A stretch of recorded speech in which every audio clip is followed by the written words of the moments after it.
स्मृति ईरानी ने जिला कांगड़ा के इंदौरा विधानसभा क्षेत्र में बीजेपी प्रत्याशी रीता धीमाल के पक्ष में चुनावी जनसभा को संबोधित करते हुए कांग्रेस पर कड़े सवाल दागे। उन्होंने कहा कि यह कोई साधारण चुनाव नहीं है। जो व्यक्ति इसे साधारण चुनाव समझ रहा है, आज मैं उससे बात करने आई हूं कि कांग्रेस पार्टी के नेताओं में घमंड हो गया है कि रिवाज है, बदल डालेंगे। उन्होंने कहा कि मैं कहने आई हूं कि भारतीय जनता पार्टी के कार्यकर्ता रिवाज बदलने आए हैं। उन्होंने कहा कि रिवाज था कि गांधी परिवार अमेठी की सीट से एक छत्र राज करता आ रहा था, लेकिन बीजेपी ने उसे बदल दिया।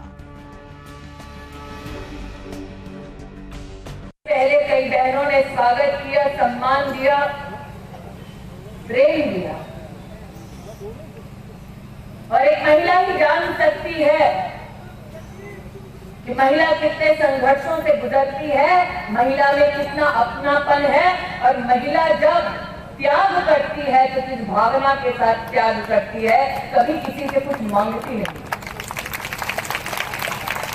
ये जो कांग्रेस की नेत्री आई थी पूछने कि मोदी ने क्या किया, उनको आज बतलाना चाहती हूँ। 10 साल यूपीए को रिमोट कंट्रोल से सोनिया गांधी चलाती रही।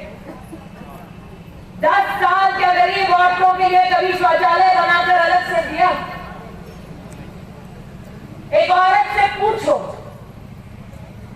जो गरीबी में जन्मी है। मैं जब जन्मी तो माँ बाप के पास 150 रुपया था, आज स्मृति ईरानी हो वो बात अलग है। घर में पिता हो, भाई, वो जानता है कि खुले में शौच के लिए माँ और बहन जा रही है, भाभी जा रही है, लेकिन कुछ बोल नहीं पाता क्योंकि जेब में पैसा नहीं होता। औरत भी खुले में शौच के लिए सूरज ढलने का इंतजार करती, सामने से गाड़ी की रोशनी ना पड़े उसके शरीर पर, दुपट्टे से अपने आप को आंचल से ढांकती। ऐसे दिन देखे हैं गरीब औरतों ने।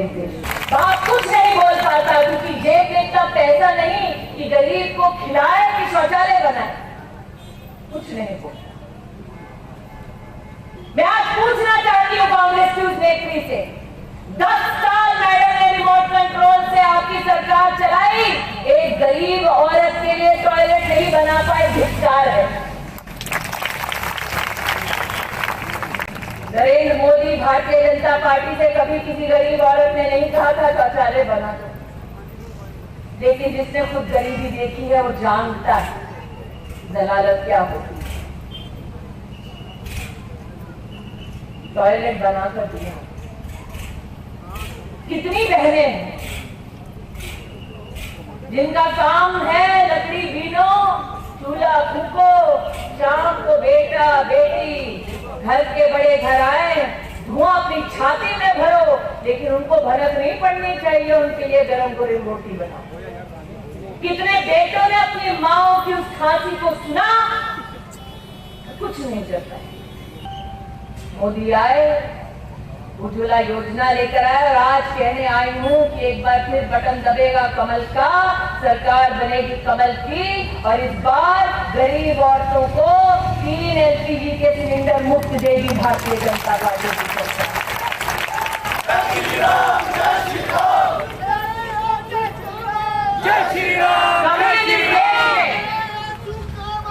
कभी इस देश में किसी गरीब परिवार में जाकर किसी प्रधानमंत्री से ये नहीं कहा कि हमारे सरकारी स्कूल में मेरी बेटी के लिए अलग से टॉयलेट की व्यवस्था नहीं।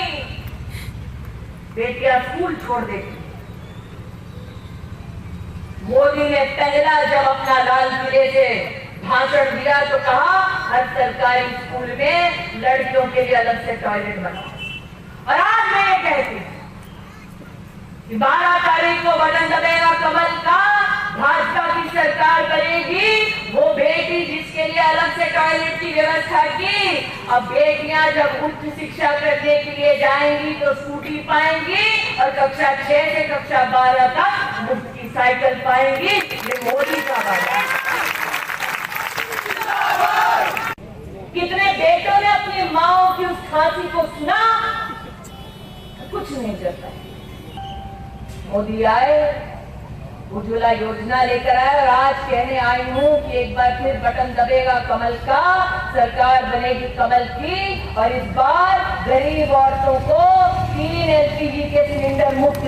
भारतीय जनता। कभी इस देश में किसी गरीब परिवार में जाकर किसी प्रधानमंत्री से ये नहीं कहा कि हमारे सरकारी स्कूल में मेरी बेटी के लिए अलग से टॉयलेट की व्यवस्था नहीं, बेटियां स्कूल छोड़ देती।